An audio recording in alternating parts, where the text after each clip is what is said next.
আসসালামু আলাইকুম। আপনারা দেখতেছেন যে মরিচের জমি তৈরির জন্য মরিচের বেড তৈরি করার জন্য হাতে দেখতেছেন দুইটি লাঠি। এই লাঠিগুলো মাপ দিয়ে নেওয়া হয়েছে। একটা আছে 3 ফিট এবং ছোটটা আছে 2 ফিট। এই লাঠিগুলো দিয়ে বেড তৈরির জন্য বেড এবং নালার পরিমাপ নেওয়া হয়। তো দেখুন কিভাবে আমরা পরিমাপ নেই। প্রথমে হচ্ছে নালার মাপ নেওয়া হচ্ছে। নালা দিয়ে সুন্দর করে দাগ টেনে দেওয়ার পর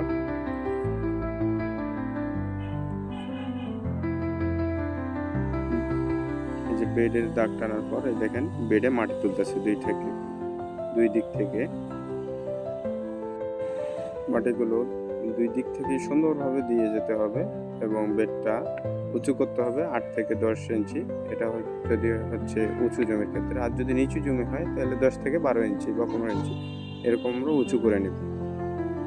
তো সুন্দর মতো হচ্ছে দুই সাইডেই আমরা মাটি তুলে দিই। দেখেন আপনারা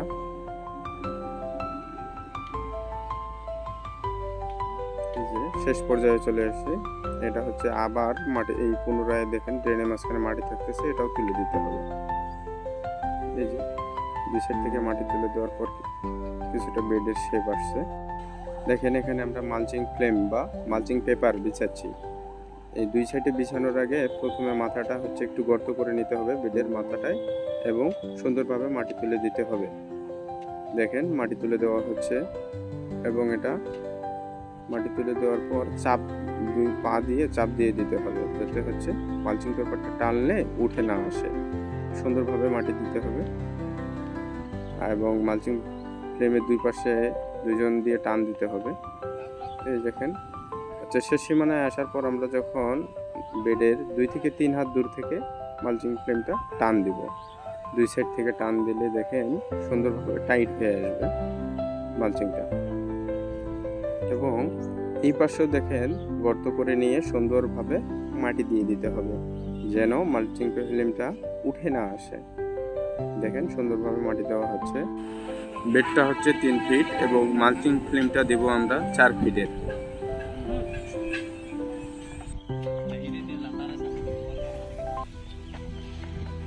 হ্যাঁ থাক থাক থাক থাক কত জান না এই বেশি দূর গেলে হ্যাঁ মাটি দিবা নাকি। মাটি দেওয়ার সময় খেয়াল রাখতে হবে একটা মালচিংয়ে একই সাথে দুইজন মাটি দিতে হবে, তাহলে হচ্ছে মালচিং ফ্রেমটা টাইট হবে। দেখেন এখানে একজন করে দিতেছে, এই কারণে মালচিং ফ্রেমটা লুজ হচ্ছে। তো দুইজন দুই দিক থেকে এক মালচিংয়ে 2 পা দিয়ে যখন মাটি দুই সাইডে পড়বে, এই যে বেডগুলো দেখেন এই বেডগুলোর মতো সুন্দর টাইট হয়ে আসবে এবং ফিটিং হয়ে আসবে। তো দেখেন মাটি দিচ্ছে সুন্দরভাবে। আসলে মালচিং ফ্লেম দেওয়ার প্রধান কারণ হচ্ছে জমিতে যে আগাছা বা ঘাস হয়, এই ঘাসটা হলে ফসলের হচ্ছে যে পরিমাণ সারগুলো থাকে এটা হচ্ছে ফসল অর্ধেক নেয় এবং ঘাসটা অর্ধেক নিয়ে ফেলে, এই কারণে ফলন আশা অনুযায়ী হয় না।